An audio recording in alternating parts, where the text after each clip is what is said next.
Welcome to the Hidden Palace with Skyblaze.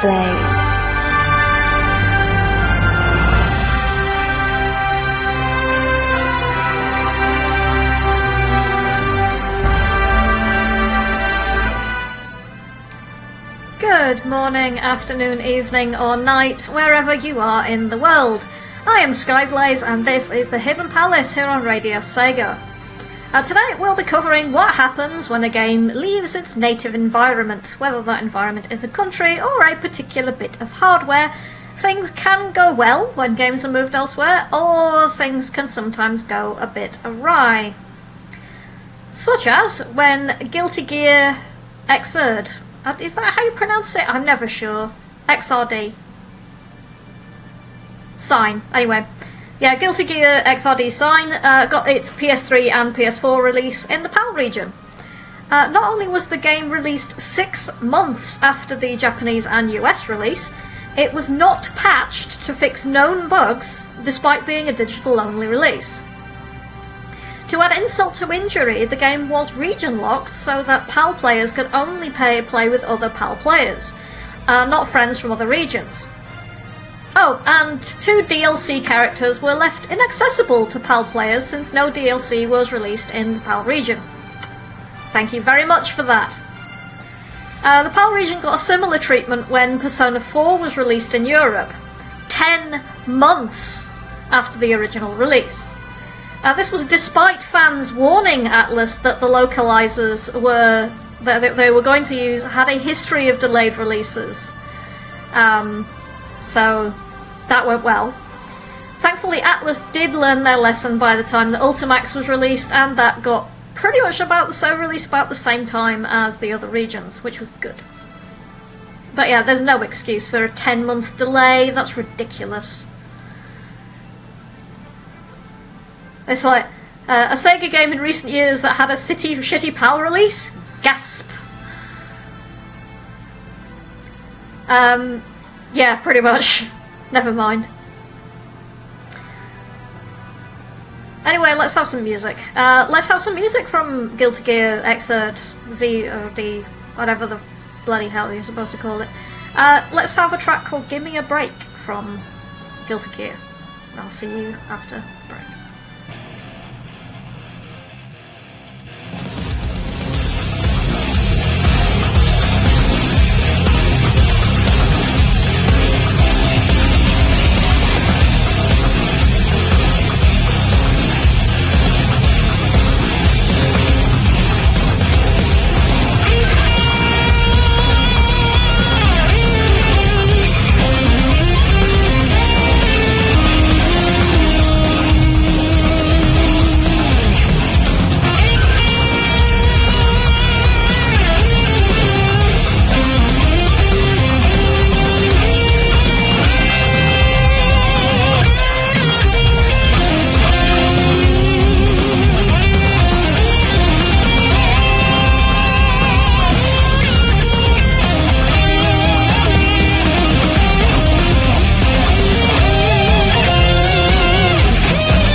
You're locked into Radio Sega. 10 years plus Sega is.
And we are back. And that was Persona 4 Arena, the Ultimate Stage Edit. And prior to that, we had Guilty Gear XRD Sign, Give Me a Break. So, you know, when you're porting a game, it's not often a wise idea to let some random cheapo studio handle the job of porting your game from arcade to a home system. Such as Tiertex Design Studios, who are a European studio who have developed something of an infamous reputation for their spectacularly poor ports of arcade games to home systems, such as the port of Strider to the Master System. It was pretty clear right from the get-go that the Master System was pretty poorly equipped to handle what is a fairly fast-paced action platformer. But unlike the NES version, the Master System version is generally considered by most to be completely unplayable. It's pretty telling that Tiertex were also later handled the infamous sequel Strider Returns, which most fans of the series usually pretend it doesn't exist. Strider Returns? What's that? I've never heard of it. That never happened. Sort of like the Matrix sequels. Or the Highlander sequels, for that matter. Choo-Choo Rocket GBA. Yeah, Green Viper's claiming that Choo-Choo Rocket on the Game Boy Advance is better than the original. I don't know. Green Viper's asking if Tiertex were the ones who made Human Killing Machine. Yes, they were. They tried to make it in about, I think it was like 3 weeks or something equally insane. I think was that Atari ST? But yeah, they developed their reputation when trying to port games from the arcade to home computers like the Atari and the Amiga and the Commodore 64, usually really, really badly. But yeah, so yeah, that's not a great idea. So if you're going to port something from one system to another, try and get somebody who knows what they're doing. Let's have a track from Strider. Let's have Siberian Wilderness 2. It does have a subtitle and I can't remember what it is. I'm sure it'll come up. But yeah, Siberian Wilderness 2 from the original Strider arcade. See you after this.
track is short. Yeah, that was Siberian Wilderness 2 Long Dash from the original arcade Strider. Now, most of us are aware that Japanese is a pretty difficult language, and English is pretty tough for non-native speakers too. They're both two of the hardest languages to learn from scratch on the planet. So, when you're trying to translate a game script from one to the other, you're bound to run into some problems. But considering the budget that's usually put into a video game and how long people have been doing this now, sometimes it's pretty difficult to excuse some mistakes. Such as the line, "I know you want me to be die," from Shining Force 2. In case you didn't catch that. "I know you want me to be die." What?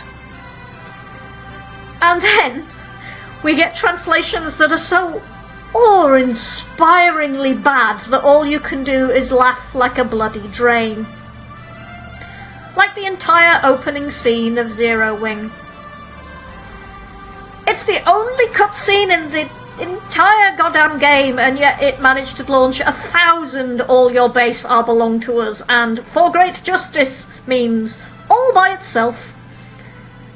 Seriously, the entire script for that scene is just a translation train wreck. It is hysterically funny and awful at the same time.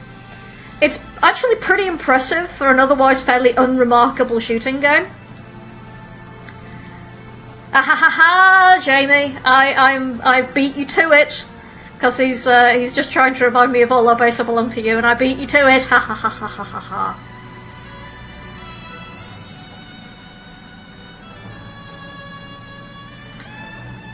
But yeah, the Shining Force 2 line, I assume it was meant to be "I know you want me to die" or "be dead." Either way, it didn't go well.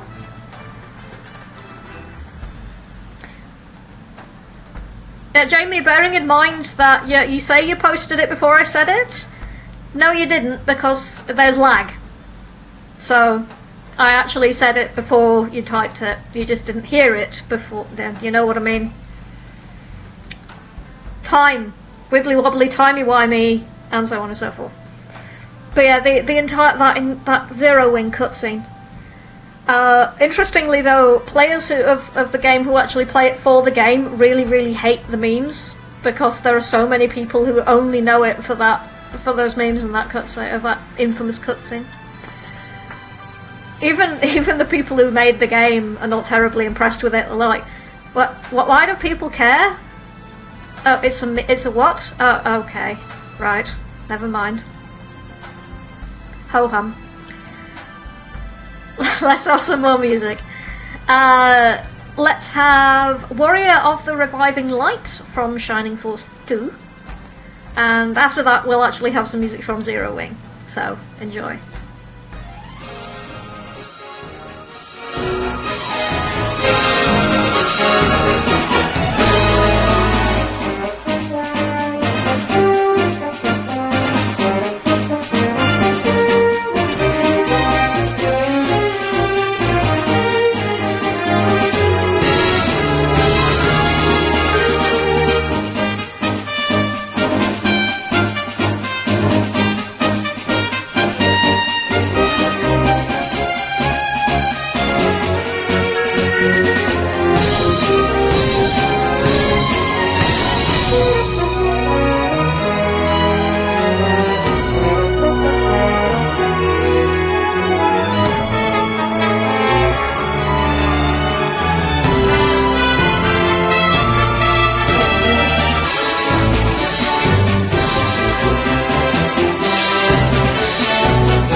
Radio Sega, playing the best Sega music 24/7.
And we are back.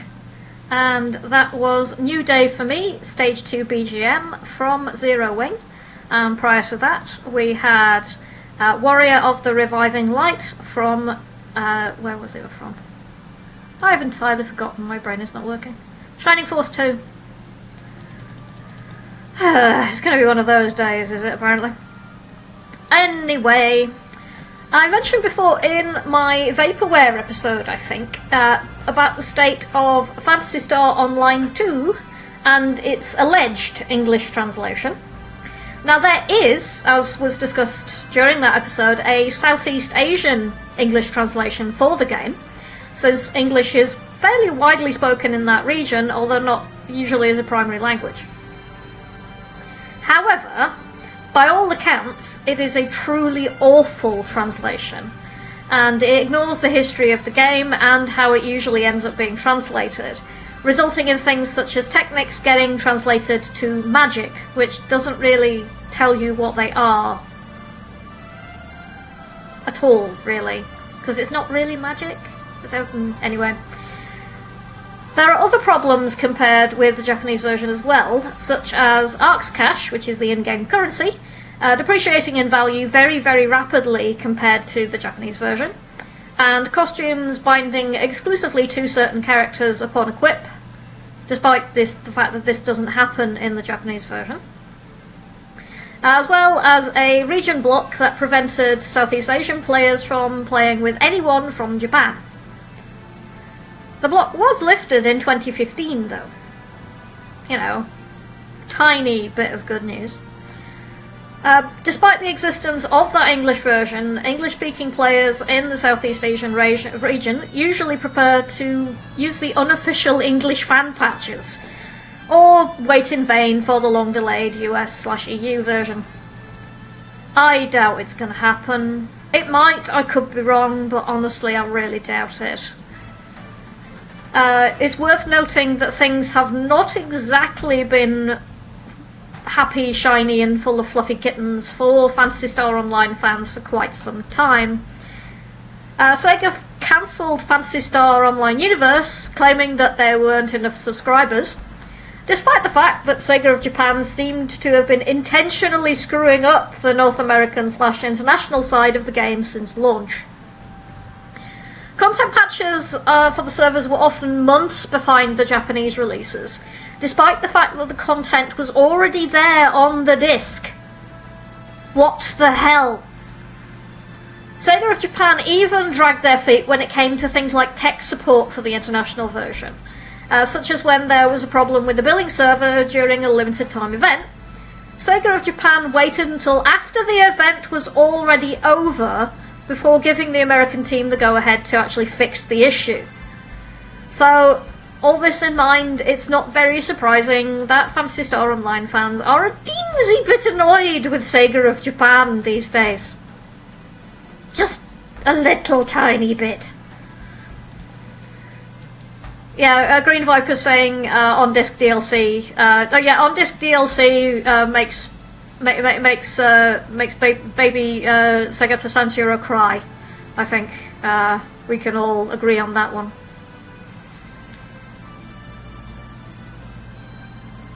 Jamie Wonderman is saying we're more than annoyed. Yeah, I'm displaying my characteristic British restraint.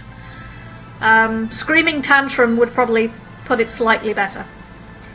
A great many people would really love to play it, but can't, because they don't know Japanese or don't want to mess about with English fan patches. Anyway, let's have some music from Phantasy Star. Let's have a Vanishing Blade from Phantasy Star Online 2. See you after the break.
Sega, playing the best Sega music 24/7.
And we are back.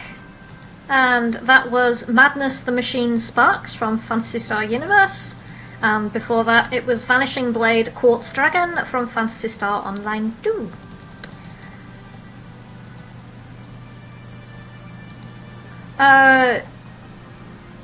Yeah, Mr. Jeremy Wonderman is talking about various licensed and unlicensed ports of Sega games that appeared mostly on the Famicom. I might go back and talk about bootlegs and unlicensed games at some other point, but I'm mostly doing licensed games today. Such as the PlayStation 2 ports of Sonic Heroes and Shadow the Hedgehog. Sonic Heroes on the PS2 has its frame rate capped at a measly 30 frames per second, which is not fantastic in a fast-moving game like a Sonic game. And bearing in mind that this is compared to 60 frames per second that the game gets on the GameCube, Xbox and PC versions. The PS2 version also suffers from lower resolution textures and character models compared with its other versions. Shadow the Hedgehog has a lower draw distance and frustratingly imprecise controls compared to other versions. I can speak from experience. I own the PlayStation 2 version of Shadow the Hedgehog. This makes me sad, because I actually quite like the game. I like Shadow the Hedgehog a bit more than Sonic Heroes, actually, but the fact that the controls are so slippery annoys me. Rumour has it that Sony actually threatened to boycott Sega's products on their hardware unless Sega released Shadow the Hedgehog and Sonic Heroes for the PS2, which forced Sega to go back to the drawing board and use an inferior multi-platform engine instead of the custom in-house one that they had been using up until that point, just so they could make sure they completed the project on time. Arg, thanks for that, Sony.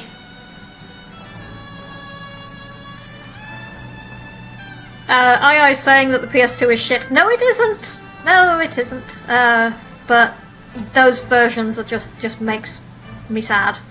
They just make me very sad. I'm quite fond of my PlayStation 2. There are some fantastic games on it, but Shadow the Hedgehog and Sonic Heroes are not two of them. I have the GameCube version of Sonic Heroes kicking around somewhere. I haven't played it very much because meh, but I should get one of the other versions of Shadow the Hedgehog at some point. I'm back to. However, Sonic Heroes and Shadow the Hedgehog both have superb music, so let's listen to some of it. Let's listen to Julian Kay's This Machine, the theme of Team Dark from Sonic Heroes. Enjoy.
Radio Sega, playing the best Sega music 24/7.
And we are back.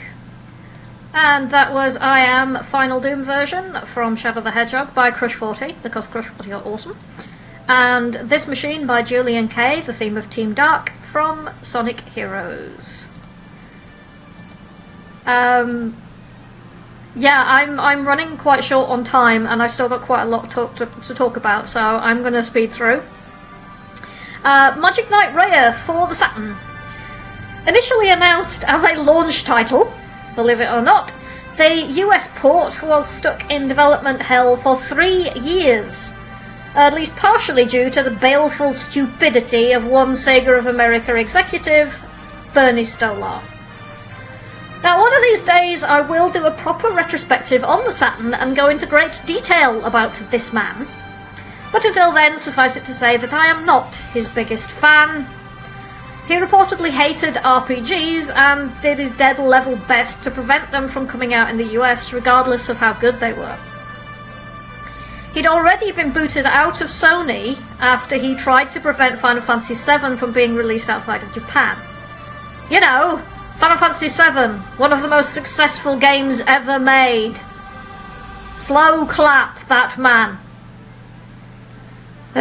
Anyway, there was also apparently a scuffle relating to what to call the game's protagonists from Magic Knight Rayearth, with the developer wanting to keep the original names, while other parties, possibly including Sega of America, wanted to give them Americanized names, as was pretty common practice when it came to Japanese media, including anime and manga, at the time. As it ended up, though, Magic Knight Rayearth was the last Saturn game officially released in the US. And the protagonists did get to keep their original Japanese names. So, there you go.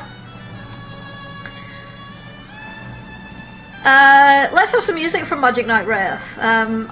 I do actually have something from the Magic Knight Rayearth Saturn version. This is Heaven's Labyrinth from Magic Knight Rayearth. Enjoy.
And we are back, and that was Heaven's Labyrinth from Magic Knight Rayearth Saturn version. I was pretty worried about running over, but the mighty Casey has come down from upon high and said that it's alright for me to run over, so yay! Hidden Palace After Hours it is! Go! Never mind. Now, while it's sometimes understandable why changes are made to games for international release, particularly when you're talking about cross-cultural confusion and things that don't tend to translate very well between languages, like jokes for instance, sometimes the alterations are kind of inexplicable.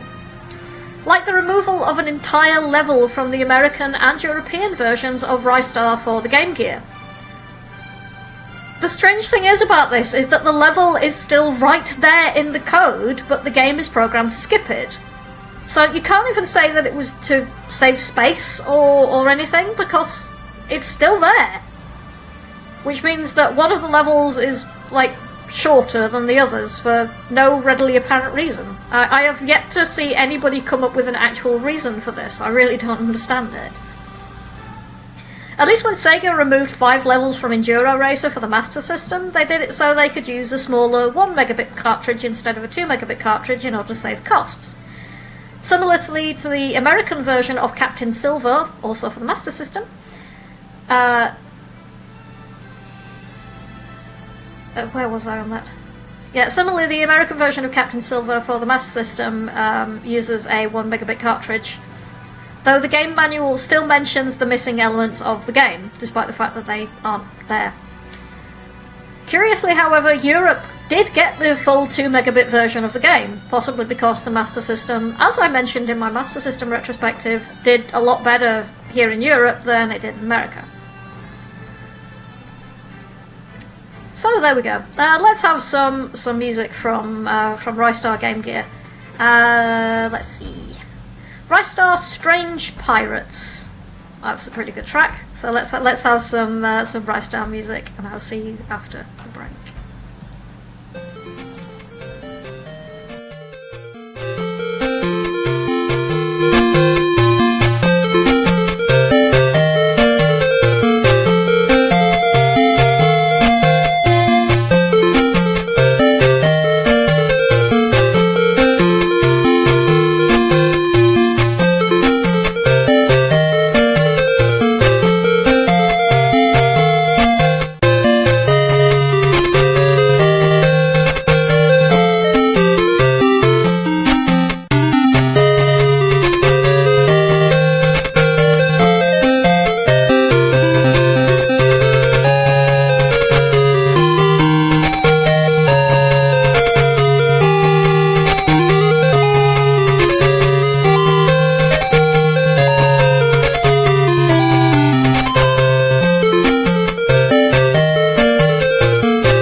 Sega music, live shows, and the chance to request your favorites. This is RadioSega.net.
we are back.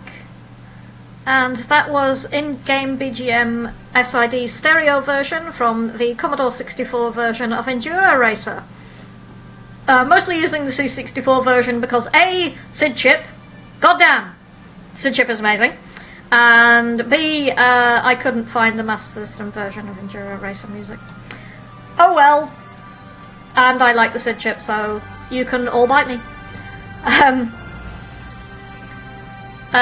Green Viper's complaining about that music. I like it, so there. Moving on. Moving on very swiftly. Mr. Jamie Wonderman was saying that for the Ristar for the Game Gear to play the missing level, if you use a Game Gear emulator and set the region to Japanese, you can play that missing level. I probably should do that at some point and actually check what they're like, but still. It's not all bad when it comes to ports of games though. Sometimes you do get pretty cool bonuses, like the Mega Drive / Genesis version of Golden Axe, which got an extra level, a new final boss, and a dual mode. Also, for all the stick that the poor 32X got during its lifetime, its port of Virtua Racing, which was called Virtua Racing Deluxe, gets 2 extra cars and 5 tracks instead of 3, as well as much smoother gameplay compared to the somewhat choppy Mega Drive version. Deluxe is also fairly notably one of the first console games to have actual damage rendered on the car during gameplay, which is pretty cool. Likewise, Virtua Fighter for the 32X is considered to be a near-perfect port, despite the somewhat blocky wooden graphics. As it keeps every character and their movesets, it has excellent music, arcade quality controls, and other extras which are not featured in any other version of the game, to my knowledge. Many people consider it to be the actual main reason to buy a 32X. So it turns out 32X does very well when it is given games with the word Virtua in the name. Who knew? So on that note, I think we should have some music from those 2 games.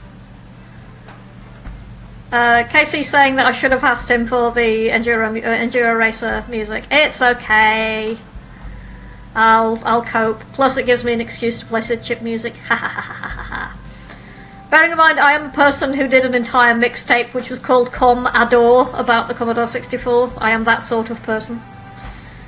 But yeah, up next, Virtua Fighter, I think this is actually the Saturn version. No, it's the Saturn version. This is Sarah, so Sarah Stage, I think, from Virtua Fighter on the Saturn.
and that was the ending theme from Virtua Racing Deluxe. And before that, it was Virtua Fighter Remix for the Saturn, Sarah's theme.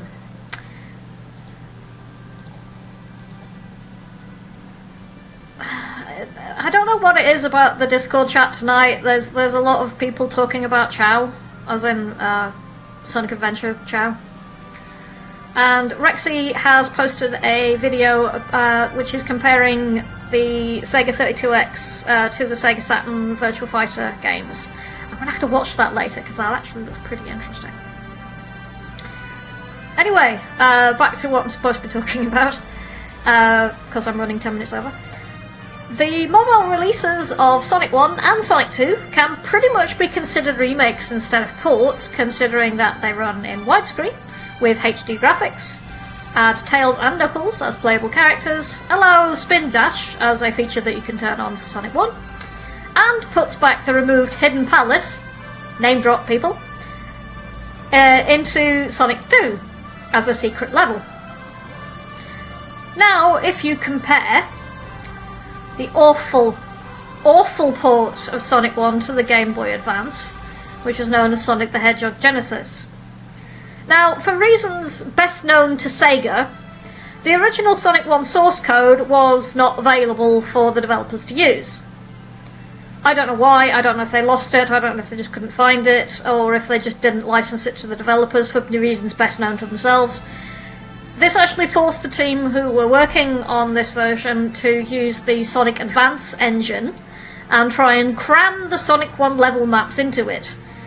Because the Sonic Advance engine was not designed to use maps that were that large, it ended up causing an awful lot of bugs that were not in the original game, as well as near crippling slowdown in areas that were quite busy with enemies. This is despite the fact that the Game Boy Advance's hardware was quite superior compared to the original version on Mega Drive. I don't know what the hell was going on there. Also worth bearing in mind that it was rushed to release because of the 15th anniversary, similar to what happened to Sonic 06. And this is before I even start talking about the horribly compressed MIDI versions of the music. Now, let me just do a quick impression of my reaction when I first heard the Sonic the Hedgehog Genesis versions of the music. Oh, well, it can't be that bad. I mean, the originals were synthesized. I mean, how bad could it... Oh my god, what the hell? So, yeah. Oh god, why? Why? Why? Anyway. Now that I have, like, summoned up my own trauma, I've managed to trigger myself, hooray.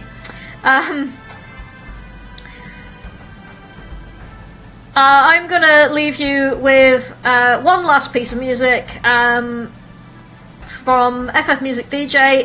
It's called Hidden Palace Future because I mentioned Hidden Palace just now, and I really like this track. I think it's great. Plus, I haven't had many remixes on the show today. So thank you everyone who has been listening. Thanks to Green Viper, Rexy, SPK, PT Kickass, II, Mr. Wonderman, Doan, and various other people who are in the chat. Thanks to everybody who's been on the Twitter, who said hello. Thank you to people who responded to the poll last week, because this is obviously the second part of that. And to Twinny, who put up the poll in the first place.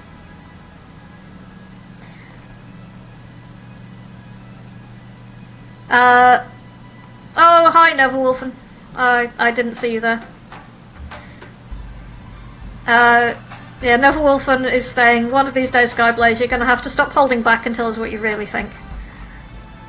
Yeah, I know. It's a thing. Anyway, thanks to everyone who's been listening today. I've been Skyblaze, this has been The Hidden Palace, and I will see you out with Hidden Palace Future from FF Music DJ over on OC Remix. I will see you all next week. I've not decided what I'll talk about yet, but I'm sure it'll come to me. Hope to see you all then. Thanks, and good night. Bye bye.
Enjoyed the show? Check out the full Radio Sega live schedule at radiose.ga/shows. Radio Sega, playing the best Sega music 24/7.